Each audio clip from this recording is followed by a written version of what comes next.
since then is the establishment of a gun crimes unit. And I'm very proud to say that Chief Bewley was the primary impetus behind allowing this to happen, because we had to take some manpower to do this. But the Gun Crimes Intelligence Unit has done some amazing things. It was established in March of 2018 as a result of a DOJ TIPS grant. And that's Technology in Police Service.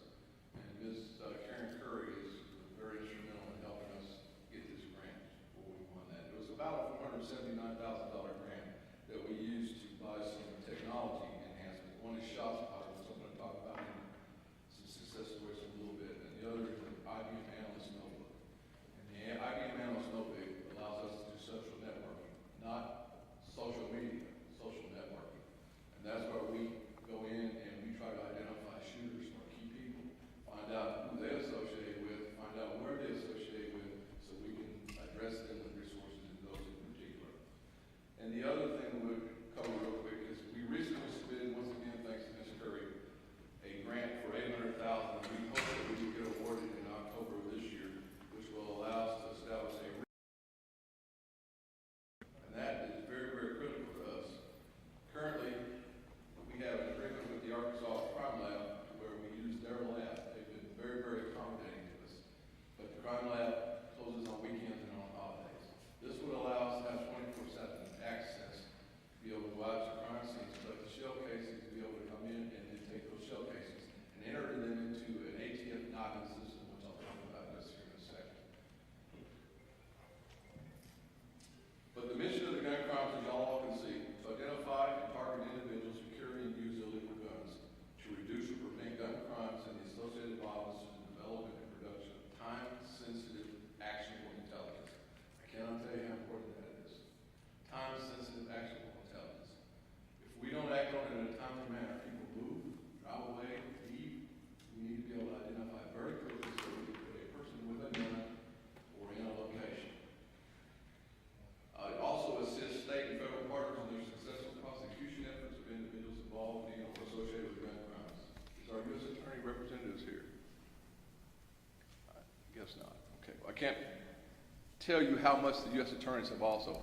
I've been told that last year, and it may be one or two off, but I think they were the third most in the country as far as adopting federal gun crimes. So they've done a great, great, great deal to try to identify individuals in the community and then have them prosecuted so we can get them off the streets. All right, our National Integrated Ballistic Information System, that's a long word, the acronym NIBIN. What that allows us to do is each gun, as a shell casing is extracted out through it, has a unique signature. So that allows us to go out to various shooting scenes, find those shell casings. We have trained NIBIN examiners who then can go in, triage those shell casings and look for that identical pattern. What does that do? It allows us to match those shells to particular guns. We find those shell casings in Southwest, Northwest, North Little Rock, or whatever else, since this is a national database. We enter those. If there's matches, it produces a lead. That lead is then submitted to Captain King's Major Crimes gun detectives, and it gives them actionable intelligence to be able to go out and possibly identify somebody. For example, we make an arrest, somebody has a gun on it. We test fire that gun, the NIBIN comes back, entered into the ATF NIBIN system, comes back and says, this has been involved in 5 other shootings, one in Southwest, one in Pine Bluff, wherever else. We now can match that suspect with that gun to that scene, and that is evidence that they're going to use to try to submit that to the courts to get a prosecution. In 2017, prior to us implementing, we did 16. We 2019, it was 712, but as of yesterday, we had 150, and we still got 4.5 months left to go. Now, that means 145 leads. We've probably done thousands and thousands and thousands of examinations of those individual shell casings to get these leads. But this is how important this does. This allows us to have quantifiable evidence to prove that this shell casing came from this gun. The Gun Crimes Intelligence Unit, I can tell you a couple successes, but I'll only list one. One in case last year, we had 5 separate incidents where there were shots fired across the city. All of these shots were later were all tied together by NIBIN leads, and we subsequently arrested 3 individuals, and they were charged with capital murder. we couldn't have done that as fast if we hadn't had access to that NIBIN technology. It would not allow us to match those leads to the different areas of the city. Each was charged with capital murder, a terroristic act, aggravated assault, and firearms charges. And an additional benefit of that is the NIBIN leads were so significant that it allowed the U.S. attorneys to quickly adopt that and take that into the federal system. I'm going to segue over to Captain King now, but he's establishing a new gun crime unit. I can't begin to tell you the synergy we have between my gun crimes detectives and special investigations and his. They work daily back and forth as far as these crime scenes. Rusty. Good morning. I'm just going to touch real quickly on what we're trying to do, the logic behind it, and then what our hopes are. We'll talk a little bit about numbers, so we'll look at some stats here in just a second. But really for us, we see this as just the next logical step. Like Captain Temple said, this is something that occurs organically. It's something that we're doing already. It's just an opportunity for us to develop a team that is narrowly focused on gun-related crimes, and then they're dedicated to that. And you'll see as we walk through these sort of our goals, what that means to us.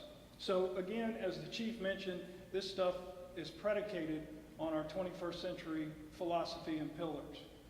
Certainly on the technology piece, and then of course on the crime reduction. We believe this will be truly impactful. We're going to capitalize on the data and resources that are provided to us from the SID Gun Crimes Intelligence Unit. Certainly we're going to work closely with our federal and state partners and foster those relationships and helping us to seek prosecution, and on the investigative side as well. And then of course, we will coordinate, we talked briefly about the prosecution piece. So we'll talk about also some proactive pieces that we think we see opportunities for. And that is that we will dip down and get cases that we normally wouldn't necessarily see, and that would be criminal mischiefs that are gun related. We think there's opportunities inside of there for us to identify and preempt some individuals or offenders that could cause us problems down the road. We'll look quickly at our numbers. It may be a little confusing, so if you look at the top of the slide there, you'll see that we're looking at a total of 4 years. We go back to July 15. I think the big takeaway from it is that 11% overall decrease in violent crime. It means that we're getting something right.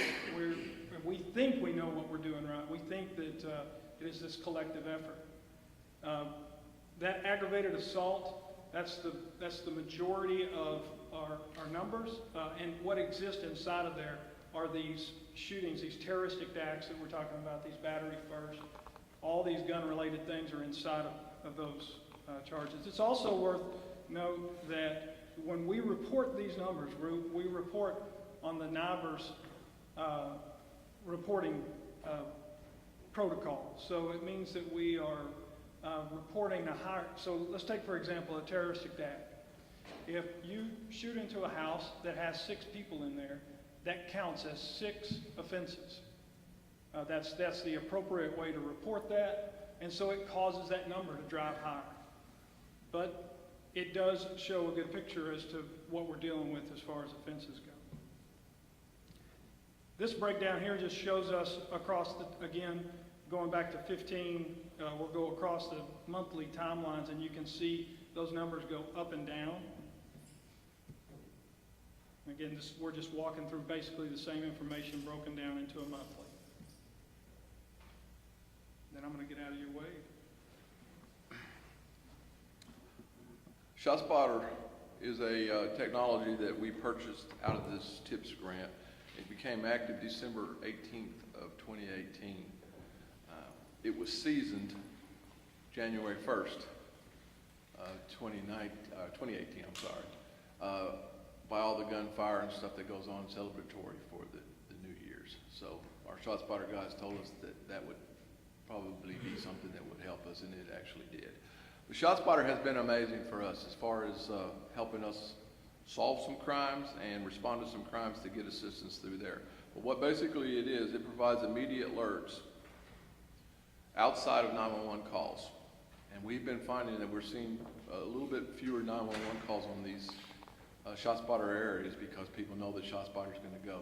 As soon as the ShotSpotter activation is sent to a center in California where they analyze it, they then dispatch it to our CAD, and our officers are required to come out, canvass the area, hopefully go next door and ask people in the neighborhood if they heard anything. But we've been able to get a lot of shell casings and stuff as a result of that. The ShotSpotter activation also provides a precise location, including latitude, longitude, and street addresses. And that's pretty significant to us because in the past we would get shots fired called and they'd say it was somewhere down the block. This gives us a very, very specific area, and it usually can even identify it's in the backyard. So we can then say driving all through the neighborhood. It provides a number and exact time of rounds fired. It identifies fully automatic or high capacity weapons. It identifies multiple shots and weapons. It identifies the shooter position, speed, and direction of travel. And we have been able to hear some of the shootings going on in cars, and you can hear that as they go down. It provides detailed forensic data for investigation, prosecution, analysis, and it is easily accessible, single and cumulative historical reports. I can tell you a couple of the success stories on ShotSpotters. We had one individual that was shot, was no 911 call on it at all. We arrived on scene. The individual was alive. I believe he lived, how long? A couple of days, but we were able to get MEMS into there and actually get him to the hospital. Unfortunately, he died a couple of days later. And then another success story where we were actually no calls at all to the area. ShotSpotter activated, we went and we found a deceased individual. Now that's important because if ShotSpotter activation hadn't have captured that, it may have been days before somebody had called that in, and the evidence that we could do, and also removing the body would have been hampered. Can't say enough good that we continue it. It's been very valuable as far as some of the prosecution things too. With that, are there any questions of our group up here?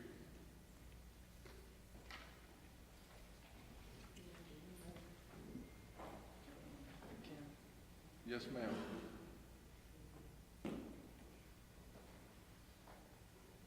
Yes, ma'am. Sir? Do you have a question? Oh, yes. Terroristic act and murder convictions, how long has that been going on? Because I think I may have had a client or an inmate at Cummings, and they brought him back, I think after a murder, 10 or 12 years. He may have been there now 12 years. They brought him back and gave him terroristic charges after he had murder convictions. So how long has that been going on? I'm not sure that I understand your question. When you ask about being brought back from, you're already convicted of murder, and you're brought back to court or brought back, sure, whatever that means, and you pick up terrorism.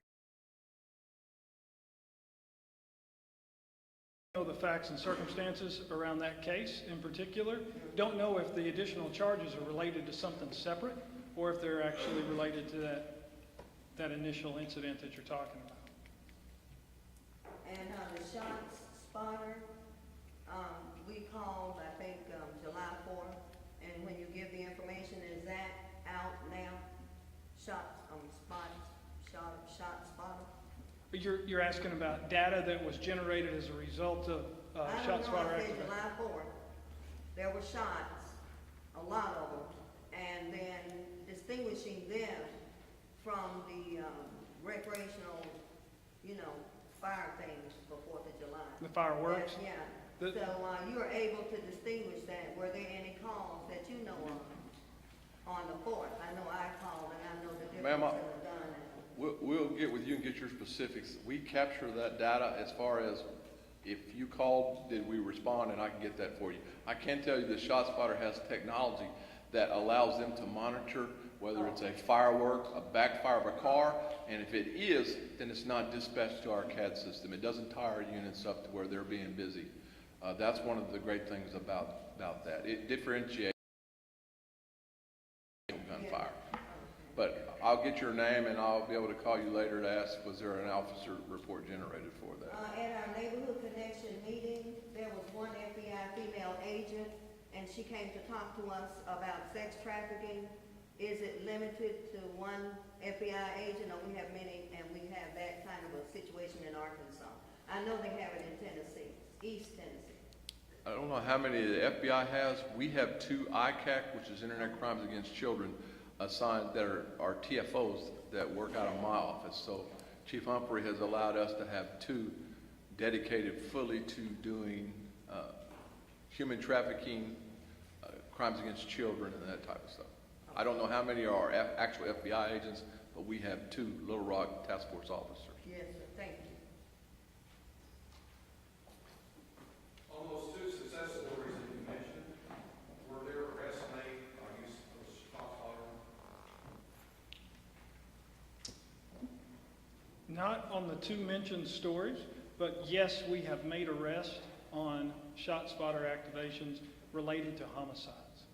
So how were those success stories? I misunderstood your question. How were those 2 success stories if you didn't arrest the suspect? Captain Temple covered the fact that on one of them, it enabled us to get a statement from our victim, which could help us potentially in solving the crime. Additionally, on the other, it enabled us to collect evidence that we may not have otherwise been able to collect. Thank you. Yes, sir. Any other questions? I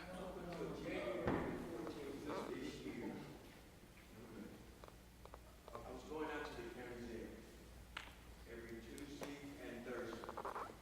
The age group that I was visiting was from 15 to 17, 18 to 21. If I heard this word once, I heard it several times, and I want to know, how would you deal with the word or the action retaliation? If I heard that once, I heard it several times. This is what's going on out there in the street. Retaliation. And I'm saying to these guys, that doesn't make sense to me, but they could not give me a reasonable explanation. So how would you guys deal with retaliation? I think the statement pertains to shootings that are related to retaliation. Is that what you're asking? Correct. Yes, sir. That's a real and actual fact, and that is something that we work on every single day. And it's one of the drivers behind the creation of the violent gun crimes team. We think that we can do a better job of talking to our victims and our witnesses and developing more information that is retaliation based. Yes, ma'am. About tattoos, are you going by tattoos for gang? How are you determining that they're gang members? Besides tattoos, and do we have tattoo training? I think that you're asking, do we use those tattoos that the individual has to determine if they're a gang member or not? Is that what Yes. you're asking? That is a component of an overall assessment. Often, we will have an interview with that individual who will identify themselves as a gang member. Okay, thank you. All right, we've been told we're out of our time, but if there's any other questions, of course, we'll be here with the mayor and the rest of the staff for the rest of the day.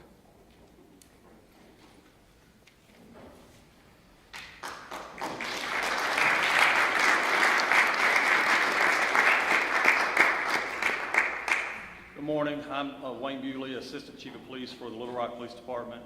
And I got to tell you, I've had the pleasure for about the last 3.5, 4 years to work with both Captain Temple and Captain King, and their leadership and the work that they're doing in both the gun crimes intel unit through the Special Investigations Division and in the investigative side through our Major Crimes Division is outstanding and much appreciated. So thank you guys for your leadership.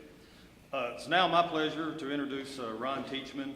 He's the Director of Public Safety Solutions for ShotSpotter. Ron is going to give a brief presentation on ShotSpotter. Just a very brief comment about Mr. Teachman. He is a former chief of police in 2 cities. He has over 38 years of law enforcement experience. Also, it's relevant to point out that he's a former client of ShotSpotter, as in both cities that he was a chief of police in. He actually installed a ShotSpotter in both of these cities. After retirement, then came to work for ShotSpotter. And Ron, I will turn it over to you.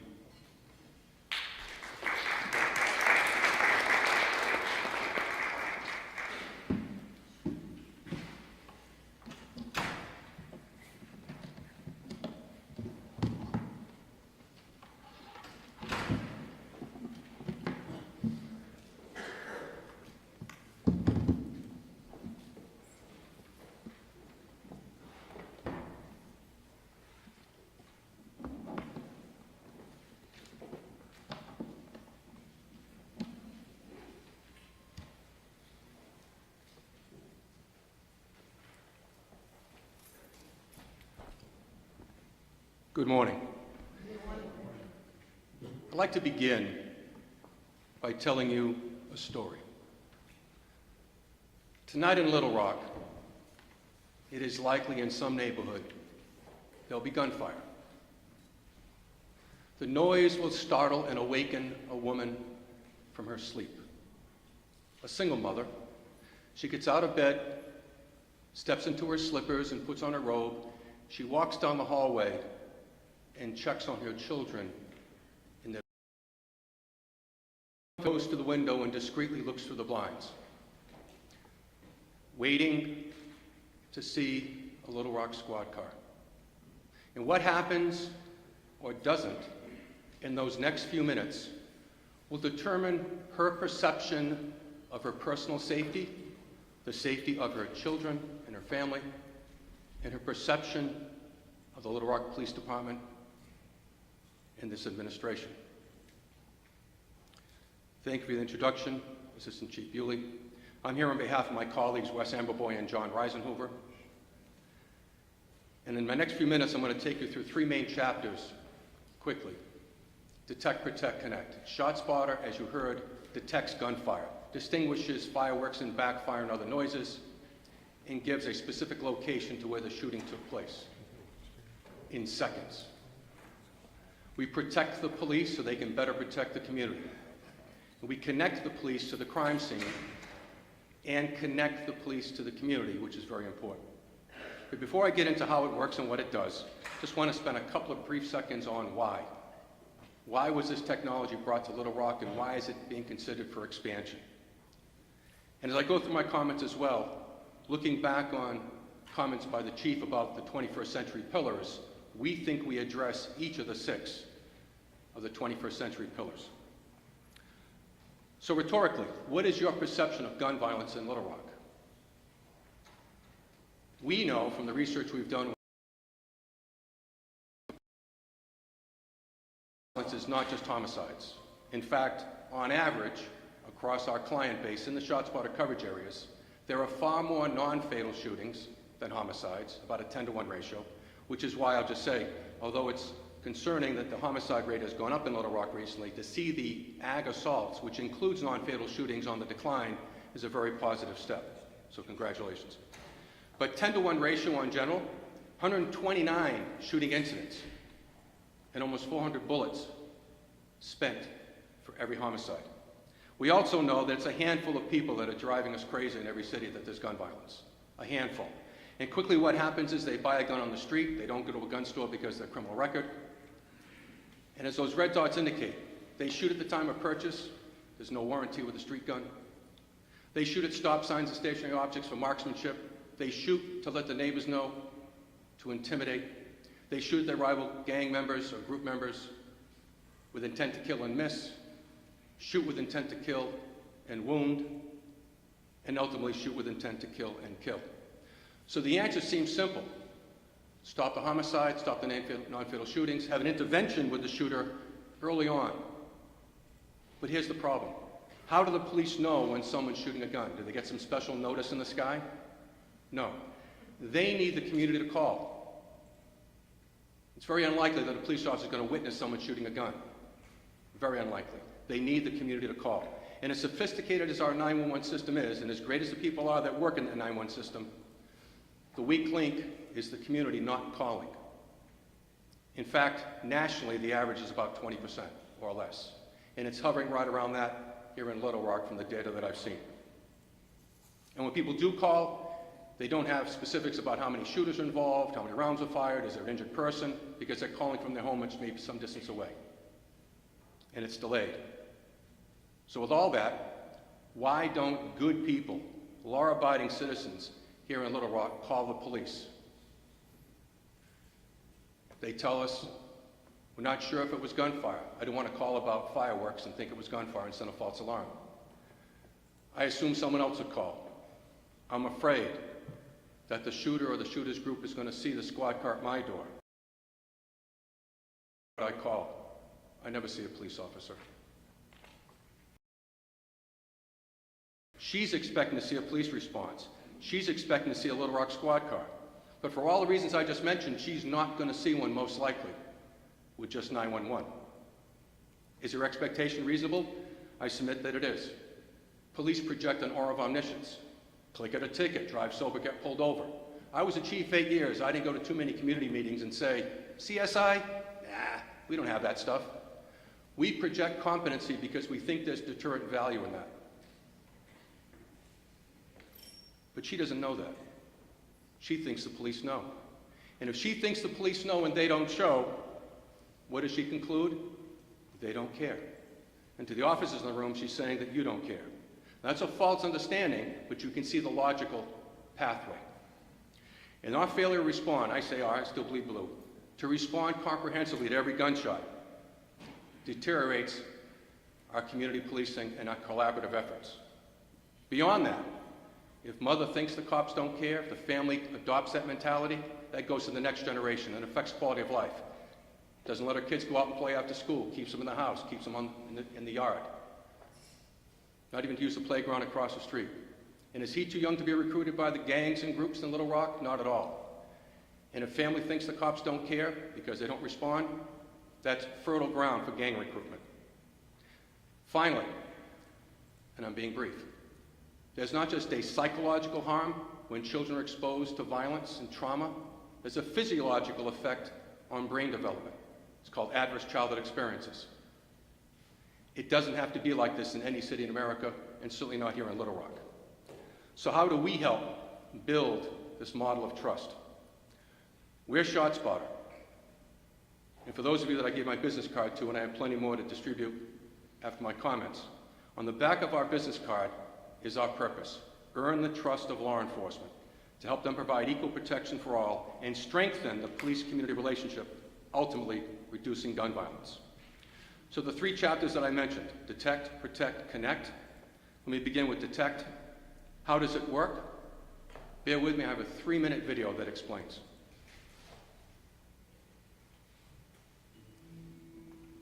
A gun is fired somewhere in your city. So what happens now? In the past, there was a slim chance the shooter would be reported to police at all. Even when it was, it took precious time, and there was often confusion regarding the location of the shooting and other pertinent information. At least, that's how things were. ShotSpotter has changed all that. By utilizing advanced technology honed over 2 decades, we have automated the process. We monitor gunfire activity 24/7. So if a gun is fired in any area within ShotSpotter coverage, the system detects, locates, and immediately alerts police of the gunshot. So how does it work? It starts with acoustic sensors that are placed on buildings and lampposts throughout a neighborhood. If a gun is fired anywhere in the area, multiple sensors detect and timestamp the sound. The precise location of the gunshot is determined based on the amount of time it takes for the sound of the gunshot to travel to each individual sensor, effectively triangulating the sound. The exact location of the detected gunshot is indicated by a dot on a map. Once an alert is generated, it is immediately sent to our IRC, or Incident Review Center, where trained acoustic experts then analyze each incident in mere seconds, determining if the sound is gunfire. ShotSpotter acoustic analysts receive extensive training on reviewing and classifying gunfire by distinguishing gunshots from other impulsive sounds that are not gunshots. In addition, they are trained to append additional contextual information, such as multiple shooter alerts or full automatic weapons alerts, that can prove to be essential tactical intelligence for law enforcement agencies responding to these crimes. The entire transaction takes place in less than 60 seconds. With the real-time ShotSpotter alerts, police can immediately dispatch to the scene. Utilizing the gunfire audio clip and tactical information, officers can approach an exact location quickly and safely to engage the shooter, interview witnesses, and collect key evidence at the crime scene. ShotSpotter's Respond app enables patrol officers to receive real-time alerts quickly and effectively in their patrol car, on MDTs, or on the go on their smartphones. The ShotSpotter alert system is used in more than 90 cities and is an invaluable tool to help make communities safer by responding to gunshot incidents faster.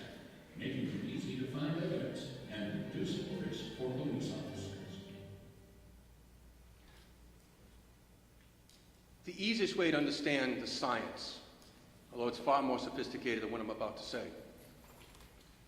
we work by measuring the speed of sound as it hits a different sensors.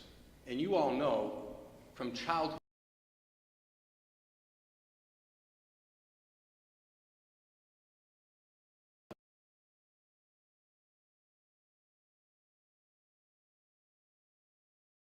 see the lightning until it's actually for a populate all that data is sent to a home office in Silicon Valley in a city called Newark, California, where trained acoustic technicians look at the acoustic signature of the impulse, look at the sensor participation for direction, listen to the audio once, twice, or thrice. And that process, on average, as you heard, takes about 30 to 45 seconds from trigger pull to notify the police that there's been gunfire. Sometimes they get a second opinion, and then they publish what we call a qualified alert. That's how it works to keep our community safe. And protect the police so they can protect the community. Here's what happens when you don't have ShotSpotter. Someone fires a gun. Maybe 1 out of 5 times, someone calls the police, but they're not at the scene. They're a block or 2 away.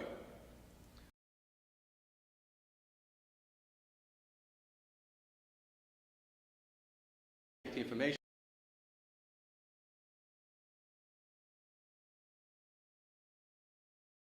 When one officer possibly in harm's way and drive right by the crime scene perhaps to meet with a caller. The ShotSpotter says, what if, instead, we bring our technology here to Little Rock? Now the officer would get an audible alert on their laptop or desktop, on a tablet, phone, or even a watch. And it would direct them to that appliance, and they'll see and hear what you're about to see and hear.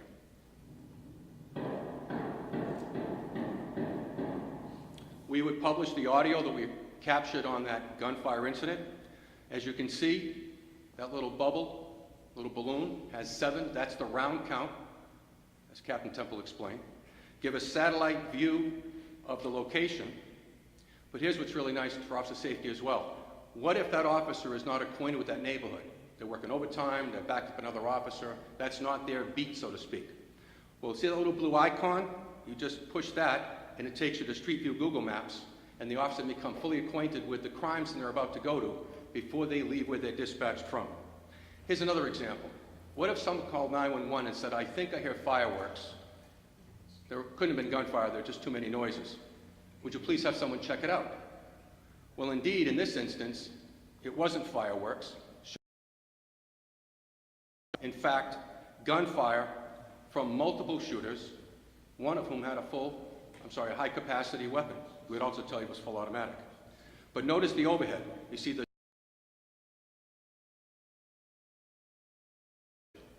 We're not going to send one officer looking for fireworks.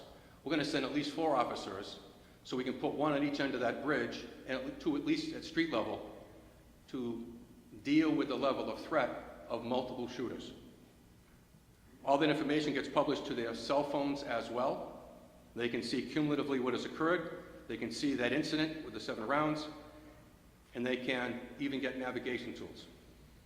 So now with ShotSpotter, Officer on Patrol, we go directly to the situation. And if there's a caller, we deal with the caller telephonically. Officers can look at their app and determine what's occurred in the last 24 hours, 3 days, or 7 days. And administration, including the chief, can look at cumulatively what's occurred over the last 24 hours, 3 days, and 7 days, and deploy their resources strategically. Again, this is data-driven, intelligence-led policing. And that's how we protect. And finally, on Connect. Because we get you to the right crime scene immediately, we increase your chances of getting testimonial and forensic evidence. You've already heard about the attributes of NIBIN. NIBIN is wonderful technology, but you have to be able to get to the crime scene and find that evidence. And CJIC, Crime Gun Intelligence Center workflows are very effective, but only if you get to the scene and collect the evidence. Notice number 1, comprehensive collection. The fingerprint system works exceptionally well because everyone's fingerprints go into a database. NIBIN works best when you have comprehensive collection. And again, we tell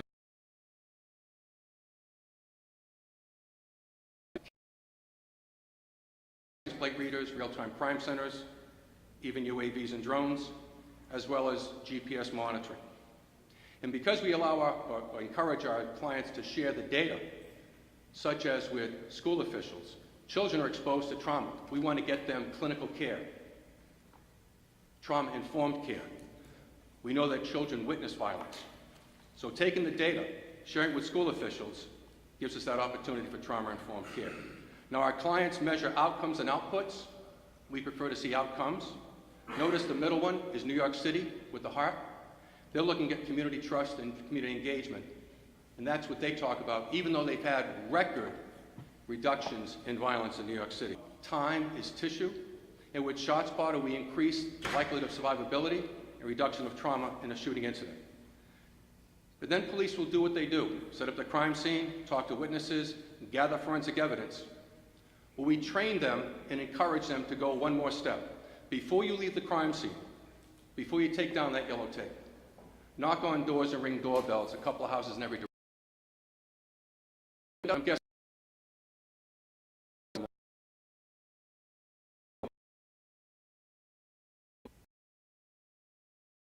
we care about you and your family. Do you have children at home? Were they awakened by the gunfire? Do they need to speak to a police officer to feel safe tonight? We don't want your son or daughter sleeping in a bathtub because they were afraid to sleep in their own bed because their bedroom wall faces that house next door. Don't be alarmed if you see flashlights for the next few minutes. We're going to be checking to make sure that no stray bullet hit your house or your car, that no one's hiding under your porch or hiding in your car. We're not going to leave your property tonight to assure that you and your family are safe. I can see you're apprehensive to talk to me right now. Don't be alarmed. We're going to be checking with all your neighbors, not just you. But here's my business card. My name is Ron Teachman. My cell phone number and email address are on my business card. Please give me a call later and tell me more about what's happening in your neighborhood or on your street so I can be a better guardian for you and your family. At ShotSpotter, we want to change the narrative in cities like Little Rock from the police don't care to the police are there. They're there for you. And create a new positive normal where no amount of gun violence, no gunfire is acceptable. We appreciate the opportunity to work with the Little Rock Police Department to make this community safer. We're ShotSpotter, and together we can detect the gunfire, we can protect this community, we can connect the police to the community. Thank you.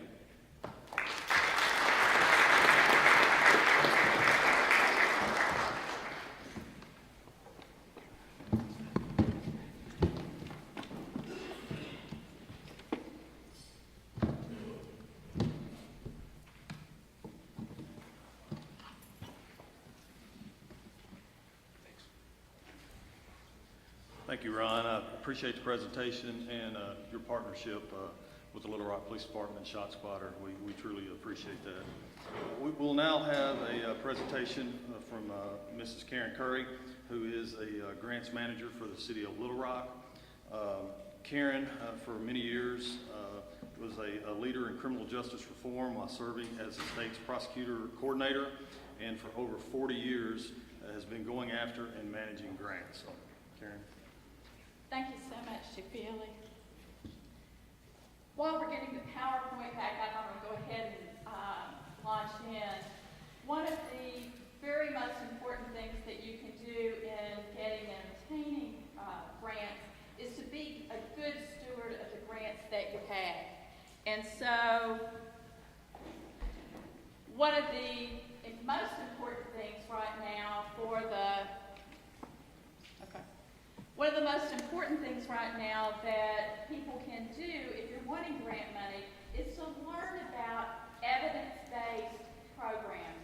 Why make them evidence-based? And what that essentially means is just that Got me ready? Okay. What that essentially means is that it is going to be something that is pretty well true. If you have a new drug that is coming onto the market, you want that drug tested and you want it to do what it is actually saying that it's going to do. The same in grants. If a funding agency is going to be giving away grant money, then they want the project to proceed and have success, and then actually, and on top of that, they want it to be able to do what it is supposed to do, and not just be throwing money at a problem and having the people that are running the program feel good about what they're doing. The last thing right now that we're really hearing a lot about is collaboration, and the feds are definitely pushing collaborate, collaborate, collaborate. So with that said, one of the things that the City of Little Rock has applied for recently is a body-worn camera grant. And please note that this is a body-worn camera implementation and policy. So that the United States Department of Justice just does not want to give away money in order to put cameras on law enforcement officers. They instead want to go through an evidence-based procedure. They want to follow a best practice.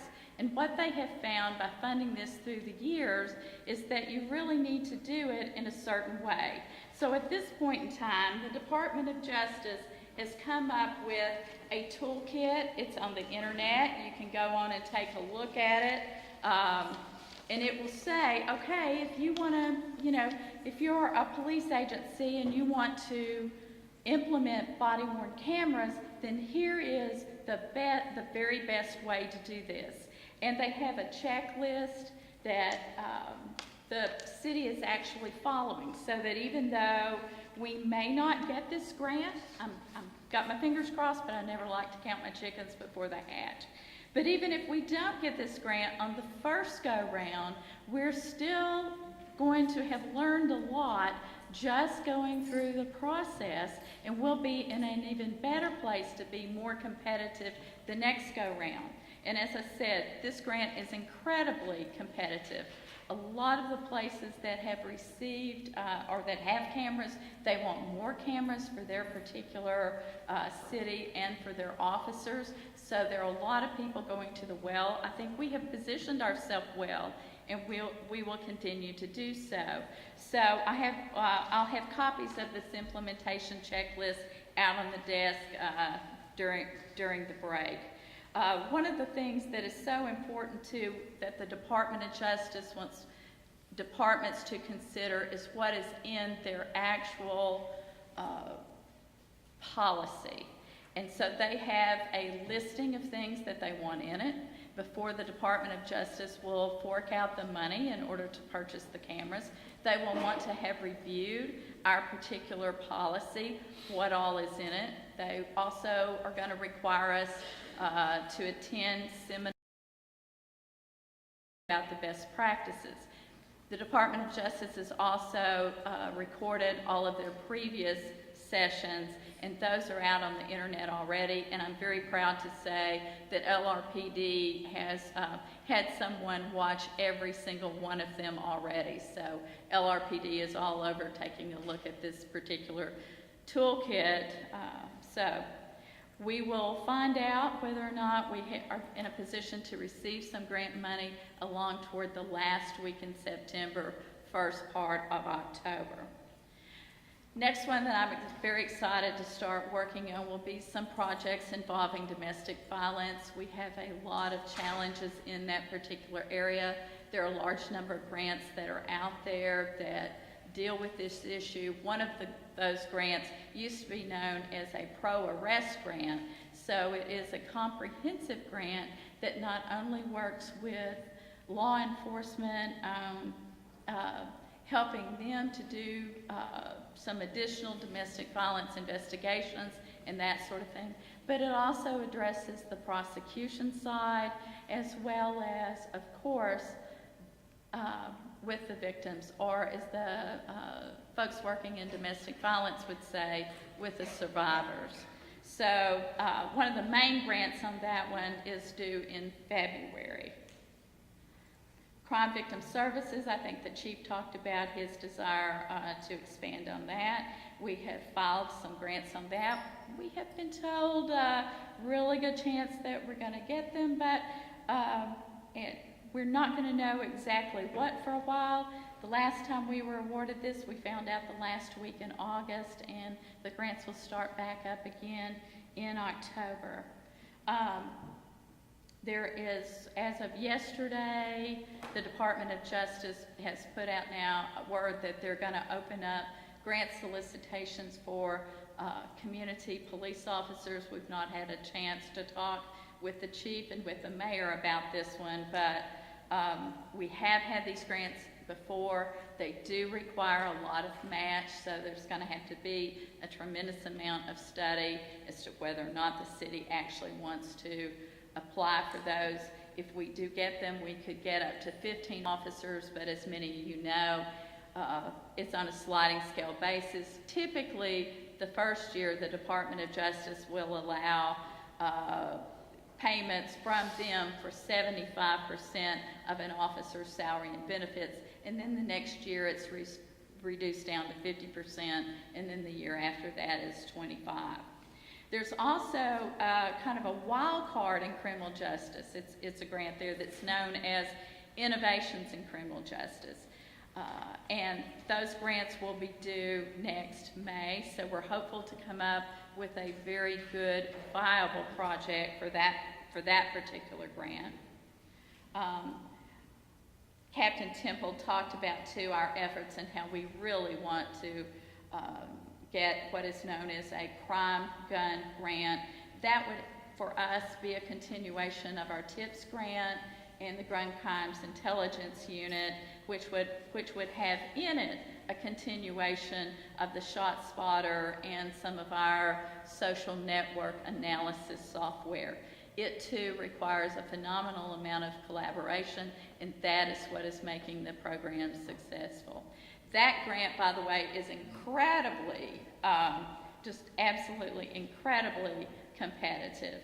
So they typically only award about 8 of them to different size public safety. I'm sorry, my words are lacking, to police. And so we won't find out about that one again either until October the 1st. Some more things that we're working on. Every year the department or the city of Little Rock receives a Justice Assistance Act grant. We get that particular money based on population. We have put in for some bulletproof vest grant money. We'd like to return and receive some additional internet crimes against children funding, selective traffic enforcement, working on some DUI. And so with that, thank you very much.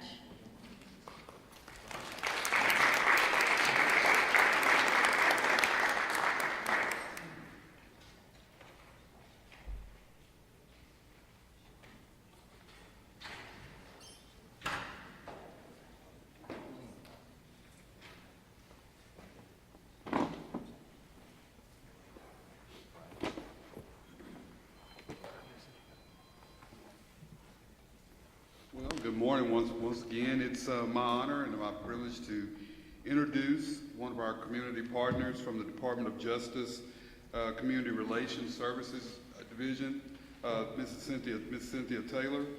I met Cynthia I've known Cynthia for nearly 20 years, formerly related in regards to her work in the Dallas area as it relates to community services through the Department of Justice. And so, as you all know, we've been talking about our Citizens Review Board. And so I reached out to Cynthia 2 years ago when I was in Norman, and Cynthia has been an amazing asset, amazing partner to work with. And I will tell you that in our community events, she just basically was able to answer questions really without her, just really basically through her presentation. Very professional, very passionate, and so we couldn't think of a better person to come and explain the purpose of the Citizens Review Board. And it's a great honor that I introduce Ms. Cynthia Taylor.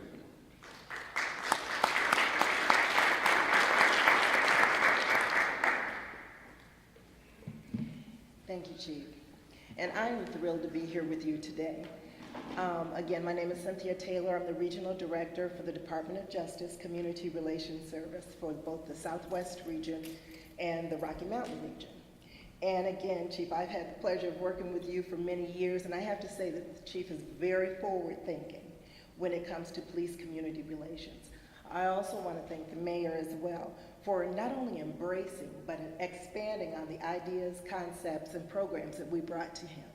And so we're thrilled to be a part of working with you and moving forward with your Citizens Review Board. Now, the Department of Justice Community Relations Service is a federal agency that is known as the peacemaker for community conflicts and tensions arising from the differences in race, color, and national origin. Also, we work with communities dealing with gender, gender identity, disabilities, and religion. We were created in 1964 under the Civil Rights Act, and we're the only federal component that works with public and private organizations to resolve racial tension on the basis of the categories I mentioned a moment ago. Now, CRS does not prosecute or litigate or assign blame. We don't represent either sides. We're a neutral third party, and our services are free, voluntary for those parties who participate in our services because we don't have the ability to enforce laws, build and strengthen police community relationships and partnerships. We've been instrumental throughout the country because we have 15 offices across the country that establish partnerships, advisory boards, police community relations boards, ministerial alliances, and working groups. These programs are different for each and every community that we work with. But one of the common things among all the programs that we put together are that they build trust, and that's important for each and every community. Why establish a Citizens Review Board or a Police Community Relations Board or something of that nature? It's because it gives a voice to the community. It creates partnerships between law enforcement and the communities that they serve. It formalizes a way to give and receive information. It gives the community an opportunity to gain an understanding about police policies and procedures, and it's an educational process for the community as well. Now, the Community Relations Service, CRS, our agency, has engaged to put these partnerships together across the country, and we've been very successful with that. And we've provided these similar services in crisis and conflict situations where there's been loss of life, where there's been a long history of issues between community members and law enforcement.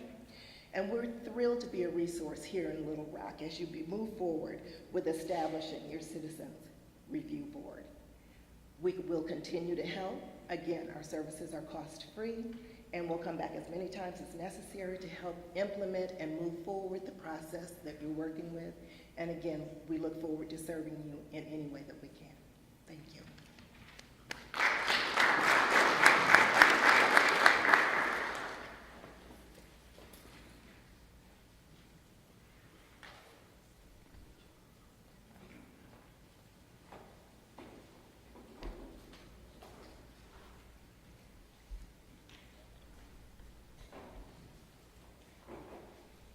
So I hope this has been very informative. I think we've all learned something. I hope if you haven't, maybe had your any specific questions answered. We have the experts here, and they can provide any updated information, or we can provide that information to you at a later date. So at this time,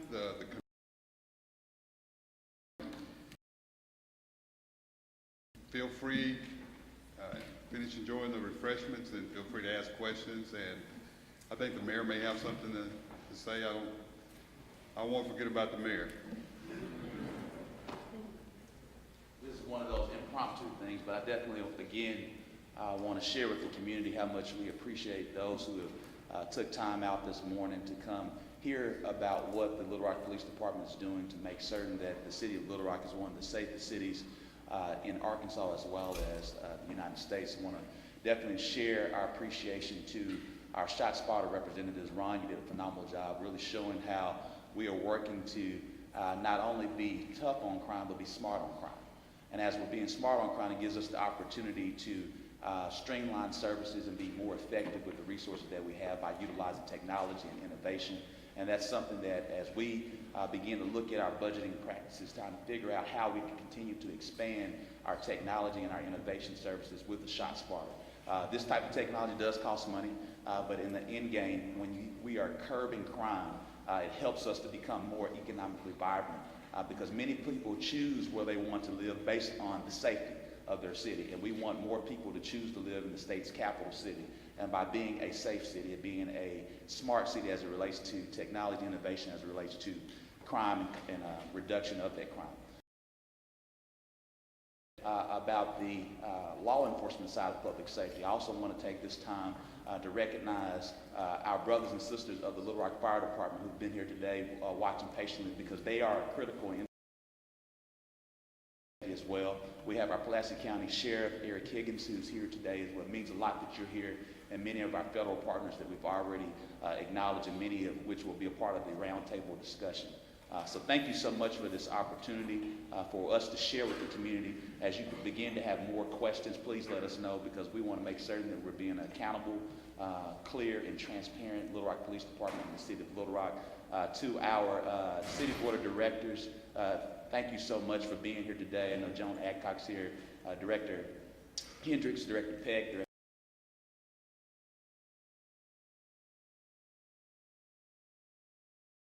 as we focus on public safety and 21st century community policing. So thank you so much for the community part again. We're going to then go into a roundtable discussion with our state, county, and federal partners and then come out of that particular discussion with a press conference sometime around 12:30 or 1 o'clock. So really, again, I want to share that appreciation as we move forward to continue to make the city of Little Rock the safest city in the state of Arkansas as well as the South and more important, maybe even the nation. I'll bring back Chief Humphrey.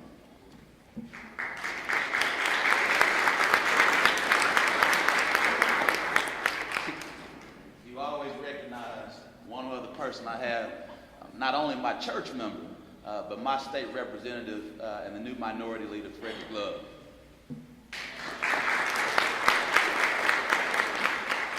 So we would ask if everyone, we can take a break and be back in 20 minutes. 20 minutes. Thank you all.